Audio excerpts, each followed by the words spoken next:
We always felt like we needed to think through really carefully how we presented our products to customers, because we get this little tiny moment in time. So we created demos that showed, hey, here's an idealized form of what it might be like playing Half-Life or Half-Life 2 or TF2 or any of our games. And it was a model that we used for showing potential customers what our games were all about before they could buy them. Fast forward all the way to when we started thinking about how are we going to show the existing Dota community Dota 2, we had this really difficult problem because unlike our kind of cinematic experiences that are first person, Dota 2 doesn't lend itself well to showing an in-game movie of what the game's about. To somebody who's never been exposed to Dota, it's really hard to show the depth and all of those things that make up the game if you're just kind of shooting people playing the game.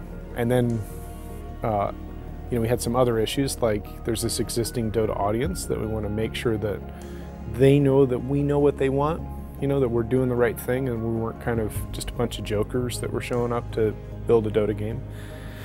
And a bunch of us followed the existing Dota 1 pro scene. And we were already getting a bunch of entertainment kind of passively watching Dota 1, and those things all kind of lined together with, hey, let's do a tournament at the trade show, at the time Gamescom in Germany, and get professional players to show the world what was cool about Dota. It wasn't the greatest venue to run an esports event, primarily because of the noise from the surrounding areas. We got pummeled by the surrounding stages to the point where I couldn't hear my co-caster, which was definitely a challenge. It was the first time Dota had ever been run as well, so we had Zoid was there trying to do all the server work and keep everything running, hence our first game. Literally just one game took almost 3 hours and a half to get through. It was an ordeal. The event itself is, when we look back at it, it's kind of a little comically amateur compared to present day standards, but it did accomplish that thing of people would walk by and see a crowd and see a bunch of cool stuff happening on a screen and get a feel for what made the game cool. Valve learned from this, and then they're like, okay, well now we have a proper professional setup. They brought it to Seattle, so they would have more resources, and most of that most of TI2 was run by Valve staff members. They were all doing the production kind of thing out the back, and then they're like, well, okay, maybe we go to the next level, we go a TV truck next time, so we actually have people who are paid to do this professionally and not Valve staff members doing it, because it took a lot of resources, but there's a lot more experience to be gained by people who do this day by day. I'll spend a huge amount of time looking back and being too retrospective, both positive or negative. We're trying to kind of, every year we want to make this the best tournament that's ever been, and that's our charter. And we can accomplish that in a lot of different ways, and we feel like we've still kept pace.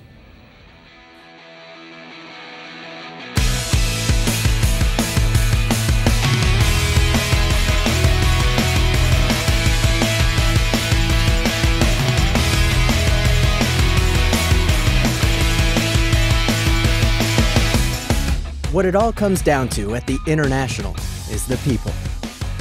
Be it the players or fans of the game, everyone shares the same goal: great Dota.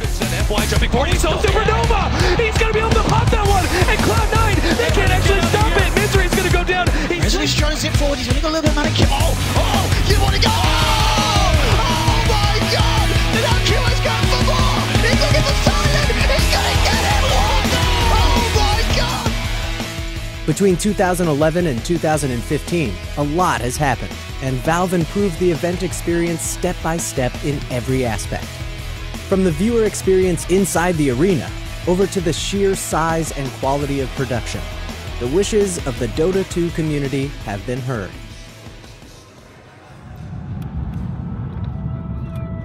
The story begins with the players arriving in Seattle and being escorted to the Westin Hotel, which acts as the first pit stop for the International.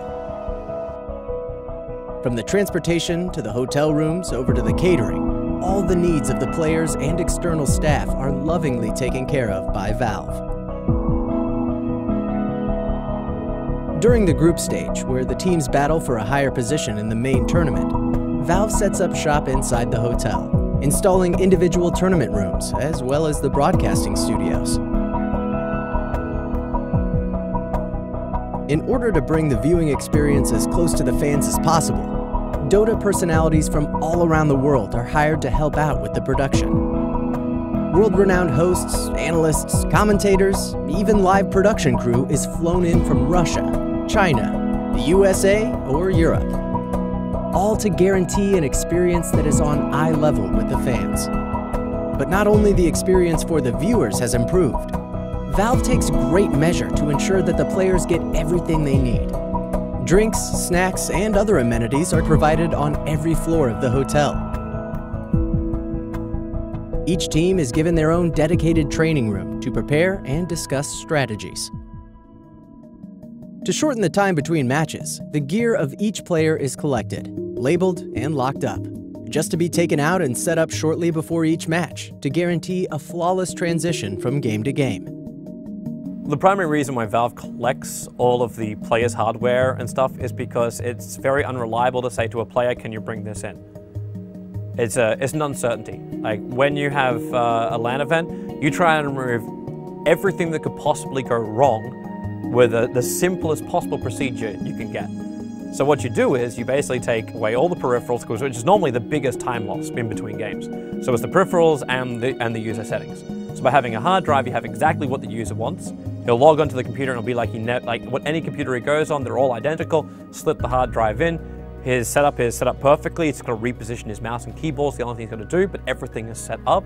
And it's done before they get into their boxes. They don't have to worry about this. They can focus on the game and they get there and everything is exactly where they want it to be. All the comforts of home were basically transferred in to TI to make it the best experience for the players. Our approach has been from hotels to airfare to visas to player gear we'll just do it all. And hopefully players can just show up and play Dota and compete. And we'll just be nothing else that makes their lives difficult. While the group stage keeps everyone busy at the Westin, Valve begins setting up the stage for the highly anticipated main event of the International at Key Arena in Seattle, including a large outdoor area for the secret shop, where people can buy their favorite Dota 2 merchandise.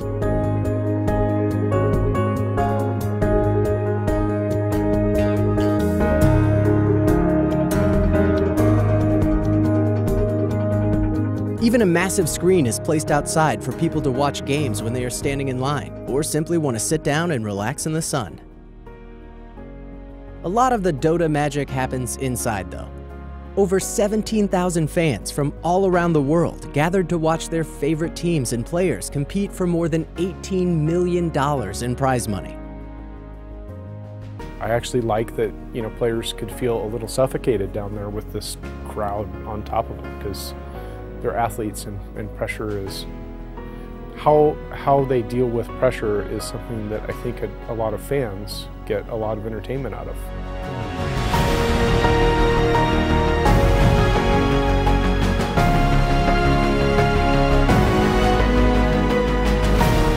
The players come and their personal goal is to win the International and take home the cup. But for me, that's their goal. Everyone else's goal, for everyone who's watching in, they want to be able to cheer for their favorite team. They want to see success for this team. And they also want to find new teams and new people to support. We get a ton of feedback from our fans all the time, and they're really great at telling us when we do something incredibly stupid or when we do something really great or everything in between, but it's different than walking around in a stadium and actually seeing those people and talking to them in person. So we love it.